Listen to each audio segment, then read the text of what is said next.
SS orang मैदान 1940 के दशक का एक भूतिया जहाज और प्रस्तावित शहरी किंवदंती था। माना जाता है कि जहाज को एसओएस के संक्षिप्त प्रसारण के बाद बहते हुए पाया गया था। एसओएस का जवाब देने वाले जहाजों ने बताया कि सभी चालक दल के सदस्य मृत पाए गए। उनकी उनकी आंखें खुली हुई थीं और उनके चेहरे सदमे में जमे हुए थे, जैसे कि वे एक भयावह दृश्य देख रहे हों। जब वे बाद में ओरंग मैदान को बंदरगाह पर ले जाने के लिए तैयार हुए, तो कथित तौर पर आग लग गई, जिसके परिणामस्वरूप यह अंततः डूब गया, जिससे यह और इसके रहस्य हमेशा के लिए छिप गए।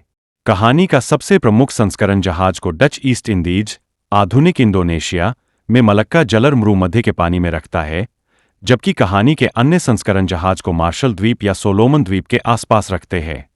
कहानी की शुरुआत 1940 में इटली और 1940 में यूके में हुई थी।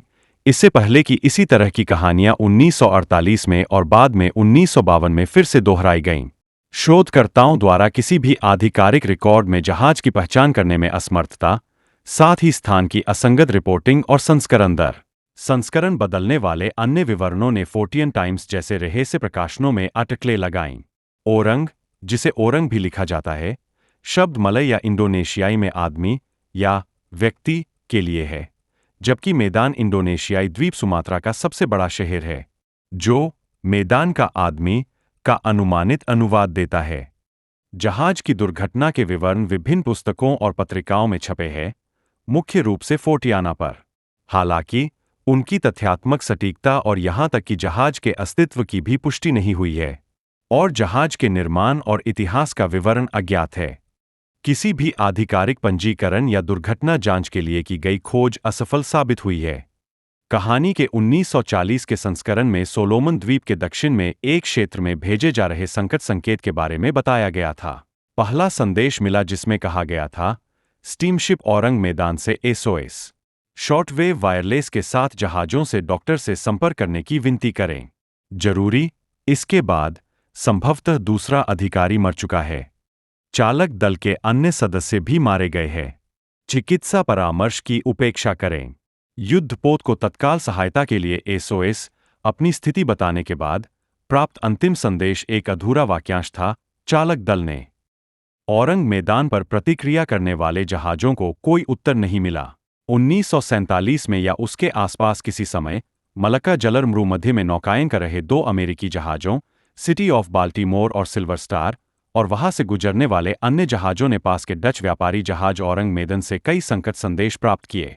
विंसेंट गैडिस और अन्य स्रोत अनुमानित तिथि को फरवरी 1948 की शुरुआत में सूचीबद्ध करते हैं। संकटग्रस्त जहाज पर सवार एक रेडियो ऑपरेटर ने मोर्स कोड में निम्नलिखित संदेश भेजा है, ओरांग मैदान से एसओएस हम तैर रहे हैं। कप्तान सहित सभी अधिकारी चार्टर रूम और पुल पर मृत है। संभवतः पूरा चालक दल मर गया है। कुछ और असंगत बिंदुओं और देश के बाद मैं मर गया शब्द प्राप्त हुए। आगे कोई संचार प्राप्त नहीं हुआ। जब सिल्वर स्टार चालक दल ने अंततः एक बचाव प्रयास में स्पष्ट रूप से बिना क्षतिग्रस्त ओरांग मैदान का पता लगाया और उसमें सवार हुआ, तो जहाज हर जगह लाशों, एक कुत्ते की लाश सहित, से अटा पड़ा था। मृत शरीर अपनी पीठ के बल फैले हुए पाए गए। मृतकों के जमे हुए और कथित रूप से बुरी तरह से डरे हुए चेहरे ऊपर सूरज की ओर मुड़े हुए थे। जैसे ही जहाज को सिल्वर स्टार द्वारा पास के बंदरगाह पर ले जाने के लिए तैयार किया जा रहा था, तभी जहाज के नंबर 4 कार्गो होल्ड में अचानक आग लग गई, जिससे बोर्डिंग पार्टी को जल्दबाजी में डच मालवाहक जहाज को खाली करना पड़ा, जिससे आगे की जांच को रोका जा सका।